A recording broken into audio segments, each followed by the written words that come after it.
Ladies and gentlemen, it's Jim Nill, General Manager of the Dallas Stars. Hi, Jim. Good to see you again. Good to see you again. It's been a while. It's a couple of years. I think so. We haven't done this since the playoffs. Yeah, that's right. Two springs ago. Mr. Rantanen, tell us the latest. How's the new guy fitting in?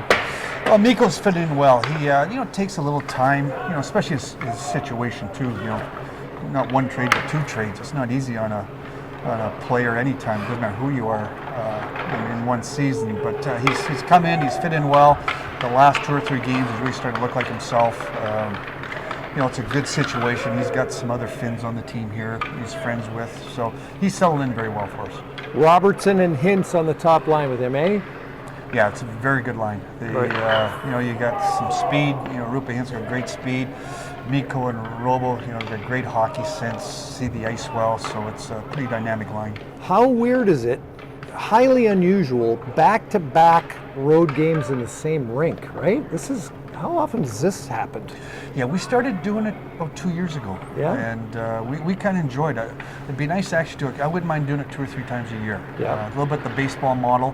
Yeah. It's a little bit harder for the business side of the home rink, sometimes maybe to sell tickets to the same team back to back. But from our standpoint, personally, be able to come here, be in Seattle for 3-4 days, just saves the wear and tear of the travel. Yeah. You must have been pretty stoked about your trade deadline. I mean, you added some bodies. I was just wondering about your salary cap. You're going to have some space freeing up at the end of this season, right? And yes. It's going to go up a little bit, so that obviously is part of your consideration. But yeah, no, we a lot of it was because of injuries. We lost Tyler Sagan. December, had to have surgery on his hips, so we knew he was going to be out for most of the season, maybe the whole season. Is he done? He's not done. He's back skating now. Does he get back before the playoffs? Before the play, he's going to get back sometimes somewhere end of the regular season or the start of the playoffs. We'll have to wait and see. You just don't know with injuries. So that was the first guy that went down, and then we had the unfortunate injury to Miro Heiskanen. Yeah. That was in January, and he ended up having knee surgery. And once again, same thing. When's he going to be back? Not positive for sure. He won't be back for the regular season. Does he get back? Start of the playoffs somewhere in the first round or the second round? We'll have to wait and see as his rehab goes. But those possibilities exist? Yes. Yeah. They do exist, yes. Hey, I want to go back in time a little bit, talk Red Wings with you. Yeah.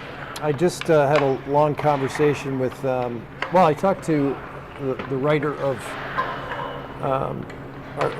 what's his name? Keith Gave. Keith Gave, yes. About the grind line. Yes. I was thinking about what name I was trying to pull out of my hat there for a second. Keith did the book on the grind line, and he did the book on the Russian Five. Yeah, exactly. The documentary. And also the Vladinator. Yes. Vladdy the Impaler. Yes. So Keith talks about how important that line. I just finished the book. In fact, I mailed it to a friend in Vegas who wanted to see it. Do you second that emotion about the importance of the grind line in winning Stanley Cups? Oh, they're a big part of our team. No, they were big. They had a great element. And people forget they were all good hockey players too. It wasn't just the physicality they brought, but you had Chris Draper had the great speed, great penalty kill, great speed.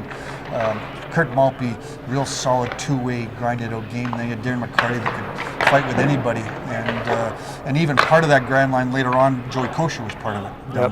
Later on. So really brought a different element to the team. Detroit was a highly skilled team, but you still need a little bit of the other moxie in the game, the grinding it out, the penalty killing ability, the two-way play. Who do you put out there with a minute to go in a 2-1 game? They were good on the boards. They managed the puck the right way. So a big part of the success that Detroit had.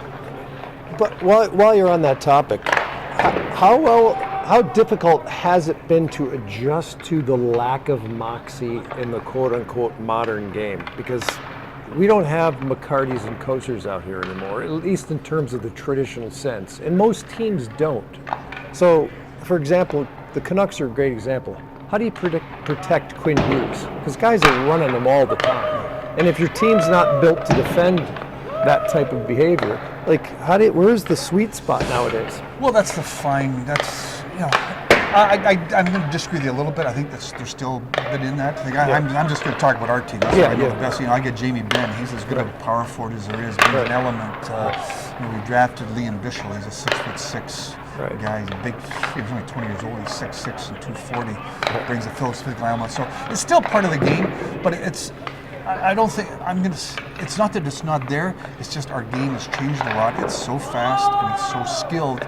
It's not easy for that to be part of the game sometimes. It's just kind of where our game's gone. But I think when you get in the playoffs, you start to see it more. Yeah. You see every team's got one or two guys that can still play that way. So it is still there. It's just our game is so skilled and so fast that not easy to play that way all the time. Well, you've built it properly, but I still think there's a few teams that they lack identity because they lack that element to it, right? You got to be hard to play against in all facets. All right, here's a tough one. 91, Sergei Fedorov. Yeah. To the rafters or not at the Little Caesars Arena? Yeah. What's your vote? I think he deserves to be there. Now, I know that there's because of the history that happened and stuff, but I think, Sergei's a great player. He's a great player and was a great part of the success of the Red Wings all the years and stuff. So I think we'll eventually get to that point where he'll go to the rafters. Yes. Like your chances? We got a chance. That's all you can do. I respect the game too much to say, oh yeah, we should, win it, blah blah blah. The game doesn't work that way.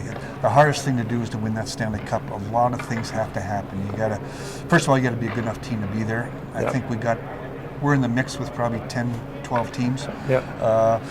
Got to get a little bit lucky. You got to stay healthy. A lot of things have to happen. I was fortunate in Detroit. We won 4 cups there, and we probably left 2 or 3 on the table when you thought you're going to win and you didn't.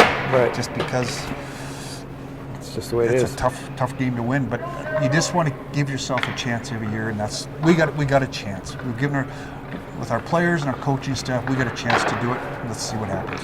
You left out goaltending because obviously. That's a kind of big part of it. Yeah. Well, that's part of the players. Confident in the goaltending? Oh, very good. Very Our much. goaltending's been outstanding. Jake Ottinger, Good.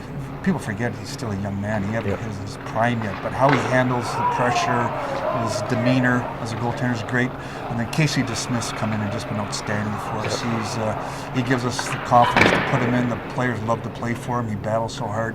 So we're in a good position with our goaltending. Jimmy, good luck. Thank you very much. Love to see you hoist another. Yes. Be great. Yes. Thank you. Good seeing you again.